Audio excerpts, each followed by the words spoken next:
The Infernal Devices is the prequel to the Mortal Instruments series by Cassandra Clare, and I finished the series about 2 weeks ago, and in this video, I'll be giving my quick thoughts and review of this trilogy. Before getting into it, I'm going to be giving a spoiler warning for all 3 books of the Infernal Devices, and I might mention and compare this series to the Mortal Instruments. So with that out of the way, let's get started. So to give a quick summary and overview of the Infernal Devices, it's set in Victorian London, and we have our main character, Tessa Gray, and she received a letter from her brother, Nate Gray, to meet her in this place. When she arrives there, she meets these 2 women called the Dark Sisters, and they convince her to come with them because Nate told them to bring her. Tessa agrees, and this turns out to be a very, very big mistake because the Dark Sisters kept her in the mansion and forced her to do something, which they said, to change, and if she didn't do it, her brother would be killed. And that's the start of the entire adventure. So, jumping into this trilogy was something I've been wanting to do for a very long time, because so many people have said that this was the best Shadowhunters series, and that they preferred this over the Mortal Instruments. So, now that I've read this series, I would say that these books are amazing, and honestly, I really enjoyed them. So now, let's talk about some characters. First, we'll start with Tessa, as she's our main character. So I would say that I love Tessa as a character. She's brave, kind, resilient, a bit stubborn, and overall, she's just a great person. Learning about what she was throughout this series was really interesting for me because we were given more information about Shadowhunters and Downworlders. So now, let's talk about Will Herondale. So, right off the bat, the name Herondale rings a lot of bells. Obviously, I'm referencing the Jace Herondale from the Mortal Instruments series, and like Jace, Will in the first 2 books was quite an annoying character for me, and I can see where Jace gets his sass and snark. It's as if it just runs in the Herondale blood or something. They are so similar to the fact that both of them had the same belief that love destroys. Will getting this idea because he was literally cursed by a demon that all his loved ones would die, and Jace gets this when he was raised by Valentine. And that parallel is just absolutely shocking. Another thing I want to comment about the Herondales is that we actually get to see an Easter egg and an explanation on what happened in the City of Ashes. We realize that the small mark that Jace had was a Herondale mark, and that this mark was given to Will because of the angel Ithuriel. Also, this mark was passed on to the later Herondales until Jace eventually had it. Again, the parallel is shocking. There are many cameos in this series, and I think one of the most surprising is the mention of the necklace Isabelle-Lightwood wore in the City of Bones, and how it's passed down from the Lightwood family. It turns out that it was originally a gift from the warlock Magnus Bane, and he gave it to Camille Belcourt. And one day, when Magnus and Camille were fighting, Magnus gave this to Will. And in Clockwork Princess, Will then gave this necklace to his sister, Cecily Herondale, who will eventually marry Gabriel Lightwood and pass the necklace down to Isabelle. Another thing I really love about this series is the explanation of sensors and how Henry Branwell was the one who made them. Henry was an inventor who had a reputation of his inventions going haywire, and he not only made the sensors, but portals as well, which were objects used a lot in the Mortal Instruments. And looking into that series, portals play a very big role, because if it weren't for a portal, Clary wouldn't have gone to Idris and saved everyone from Valentine. I think whenever we talk about Henry, we have to mention his wife, Charlotte Branwell, and I have to say, I love Charlotte's character. She's brave, kind, mature, and despite pressing issues, she still remains to be calm and composed.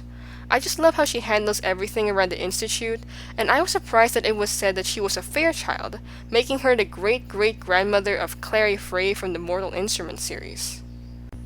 Other cameos include the mention of the names Penhallow, Lightwood, Morgenstern, Wayland, and Starkweather. Penhallow being used for Eileen Penhallow, Lightwood for Isabelle and Alec Lightwood, Morgenstern being Valentine's last name, Wayland being Jace's original last name, and Starkweather used for Hodge. And now, let's talk about Jem Carstairs. I don't know about you guys, but Jem's first impression in this series just made me instantly love him. Jem is Will's Parabatai, and I have to say, their bond and relationship as Parabatai is absolutely incredible. They have a bond so strong that I think surpasses most Parabatai, and how much they care about each other is just insane. So, going back to Jem, I was honestly confused as to why he was privatized with Will, because Jem and Will's personalities are so different from each other. Well, at least in the first two books. Will is brave, reckless, sassy, sarcastic, snarky, speaks like he doesn't even care about anything, and Jem is kind, quiet, calm, very patient, very careful with his words, and overall, he's just the complete opposite of Will. But despite that, Jem's the closest person to Will, and generally, the only one who could understand him, and I love the two of them because of that. We of course need to talk about Jem's condition of literally dying every single day because of this drug called Yin-Fen, and I felt so bad for him throughout this series. And the fact that Cassandra Clare made us all think that he was dead in Clockwork Princess, only to realize that he became a silent brother is just... wow. My god. I felt the grief of Jem's death in that book, and you're telling me that he's just not dead? Like, wow, Cassandra. Just wow. Another character we have to talk about is Nate Gray. So, like I said earlier, the reason why Tessa went to London and got captured by the Dark Sisters, and this series happened was because of her brother. And let me tell you, Nate is the absolutely worst brother. He's so evil and twisted, and he basically staged everything for Mortmain, or the main villain in the series, to find Tessa. I felt sorry for Nate at the first book, but he just turned on everyone and sold them out to the main villain, and I'll be honest, I didn't really feel remorseful when he died. In my opinion, he belongs to the worst brother list along with Sebastian/Jonathan Christopher from the Mortal Instruments series. Another infuriating character for me was Jessamine Lovelace. I know that there are people saying that Jessamine deserved better and that Cassandra Clare wrote her dirty in this series, and yeah, to be honest, I agree with that. Jessamine was a really annoying character for me in Clockwork Prince, and I honestly thought she was just going to improve and develop to become this strong and independent woman who realized that getting married and leaving the Institute wasn't the key to happiness. But what Cassandra did to her character is not exactly disappointing, but I just wish there was more character development. So, in Clockwork Prince, we realize that she's been a spy placed there by Mortmain, and we all know that she dies by the last book, and honestly, I felt bad at her death no matter how stereotypical and annoying she could be throughout this series. So overall, I would say that I really love these books, but I did have a few issues with it. One of those issues is the pacing, because the pacing in this series is really slow, and it doesn't really grab the attention of the reader. I found myself putting the book down instead of reading it for more, because I just didn't feel as interested into what was happening. In fact, I almost DNF'd Clockwork Prince because of it. But luckily though, I just pushed through all that and appreciated these books in the end.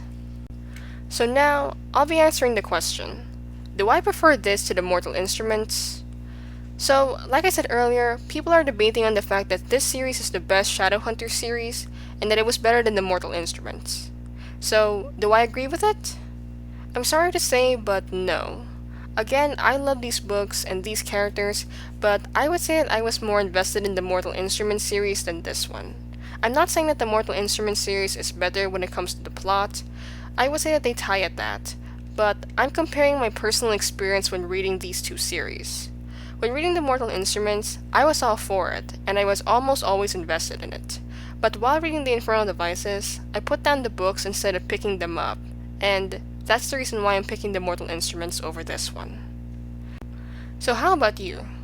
Do you prefer the Infernal Devices or the Mortal Instruments? Let me know in the comments down below.